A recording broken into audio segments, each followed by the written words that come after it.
had nothing, no home, no name on a door, no one who cared. But inside that torn jacket, he carried a secret that would bring a powerful man to his knees. And when the truth finally came out, not a single person in that hospital could hold back their tears. It was a cold Tuesday morning when Raymond walked through the sliding glass doors of Mercy General Hospital. His boots were worn through at the soles. His coat was a size too big, stained at the collar, and held closed by a single button. His grey hair was unwashed, and his hands, cracked and rough, clutched a folded piece of paper like it was the most precious thing he owned. The waiting room was full. Mothers with children, business people checking their phones, a young couple holding hands. Raymond sat down quietly in the corner. He didn't look at anyone.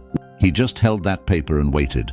When the nurse at the front desk finally called him forward, she wrinkled her nose before he even spoke. "Name?" she asked, not looking up. "Raymond Cole," he said softly. "Insurance?" He paused. "No insurance." She finally looked at him, and her expression said everything her mouth didn't. She handed him a clipboard and pointed to a chair without another word.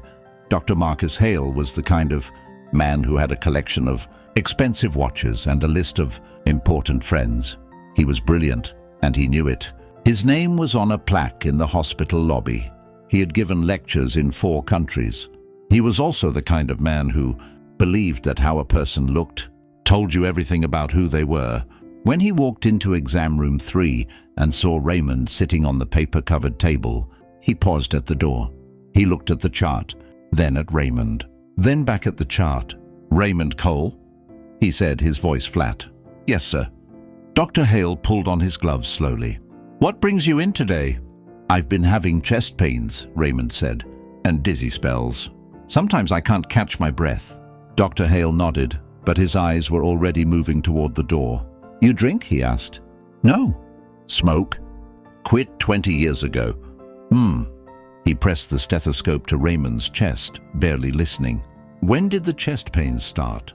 "About 3 months ago." Dr. Hale scribbled something on the chart.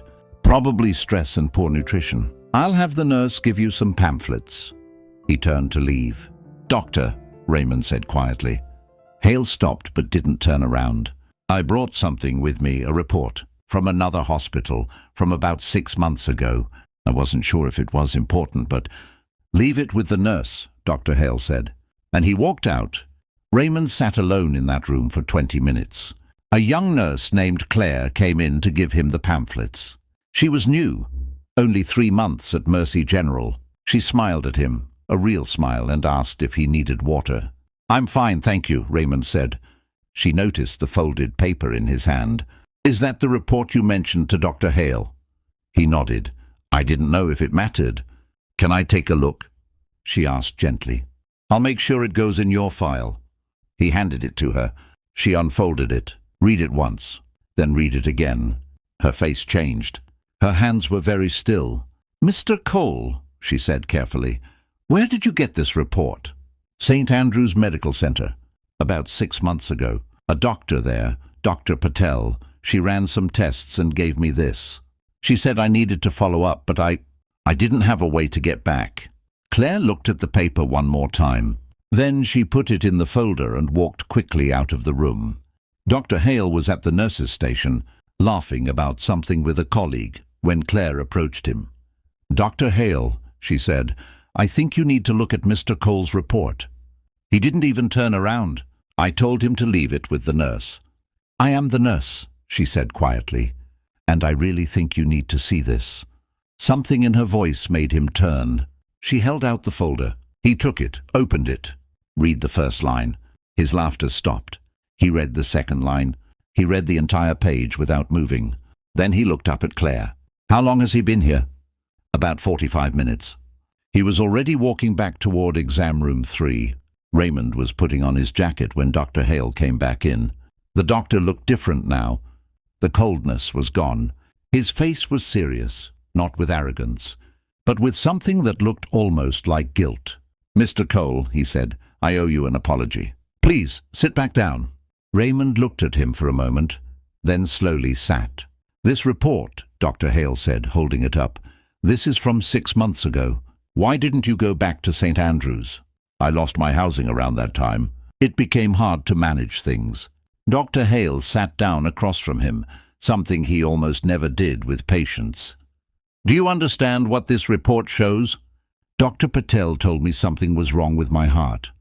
She said it was serious. She used a word I didn't recognize. Hypertrophic cardiomyopathy, Dr. Hale said quietly. It's a condition where the heart muscle thickens. It can cause exactly what you're describing: chest pain, dizziness, shortness of breath. He paused. It can also cause sudden cardiac arrest. The room was silent. Mr. Cole, you should have been treated 6 months ago. The fact that you're sitting here talking to me right now. He stopped, cleared his throat. We need to admit you today, immediately. Within an hour, Raymond was in a hospital bed with monitors attached to his chest. Nurses came and went. A cardiologist was called in. Tests were ordered. The quiet, forgotten man in the waiting room was suddenly the most important. Patient on the floor. Claire checked on him every hour. On her third visit, she found him looking at a photograph. Small, creased, the edges soft from years of handling. Is that your family? She asked. He looked up. His eyes were tired but warm. My daughter, he said. Emma. He paused. She doesn't know I'm here. Would you like us to contact her? He shook his head slowly. We haven't spoken in 4 years. After her mother passed, things between us. He looked down at the photo. I wasn't the father I should have been. I made mistakes, big ones, and by the time I wanted to fix them, she had already moved on. Claire sat down beside him. It's not too late, she said softly. He smiled, a sad, quiet smile. Some bridges are hard to rebuild, but not impossible. He didn't answer, but his hand tightened around the photograph. 3 days later, Raymond was scheduled for a procedure to manage his condition. The cardiologist was confident. The team was ready. But the night before the procedure, Raymond asked Claire for a pen and paper. He wrote for a long time. Claire found him asleep when she came to check on him at midnight. The pen still in his hand, 3 pages filled. She didn't read it. She simply folded it and placed it on the table beside him. The next morning, before he was taken down to the procedure room, he handed her the folded pages. If something happens, he said, there's a name and address on the last page. Nothing is going to happen, Claire said firmly. He smiled. Just in case, please. She took it, held it tight, and she watched them wheel him down the hallway and through the double doors. The procedure went well. Raymond Cole came back to his room that afternoon, tired but stable. The cardiologist called it a success. The team was relieved. Claire was the first face he saw when he opened his eyes. Told you, she said, smiling. He laughed. A real laugh, soft and full of relief. But Claire had a secret she was carrying now, because that morning, while he was in the procedure room, she had unfolded the pages. Not to read his personal words, but to find the name and address, just in case. And she had recognized the name immediately. Emma Cole. She had searched for it quietly, and she had found a phone number. She hadn't called. It wasn't her place. Not yet. But when Raymond was resting the next morning, she sat beside him and gently told him what she had done. He was quiet for a long moment. Would you call her? He asked. I don't think I can. Claire called. It rang twice. A woman answered. Emma Cole? Yes? My name is Claire.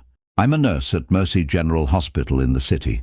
I'm calling about your father, Raymond Cole. Silence. Then a sound. Not a word, just a sound. The kind that comes out of a person when something they buried a long time ago suddenly pushes its way back to the surface. Is he okay? Emma whispered. He's going to be okay, Claire said.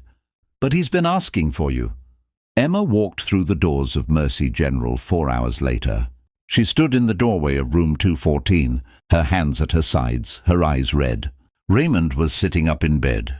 He saw her and went completely still. For a moment, neither of them moved. Then Emma crossed the room, and Raymond Cole, a man who had slept under bridges and eaten from trash cans and carried a broken heart in a chest that was barely beating, opened his arms, and his daughter came home. Dr. Marcus Hale passed the room on his rounds that evening. He stopped in the hallway. looked through the small window in the door. He saw the old man and the young woman sitting together, talking quietly, her hand in his. He stood there for a long time. Then he walked to the nurse's station, found Claire, and said something he had never said to a nurse in 15 years of practice. "Thank you," he said, "for catching what I missed." He didn't mean the medical report, and they both knew it. Some people are invisible because the world chooses not to see them. But every invisible person carries a story, and sometimes all it takes is one person willing to stop, look closer, and see the human being standing right in front of them. Raymond Cole came to Mercy General with a torn coat and a folded piece of paper. He left with a second chance at life, and a daughter by his side.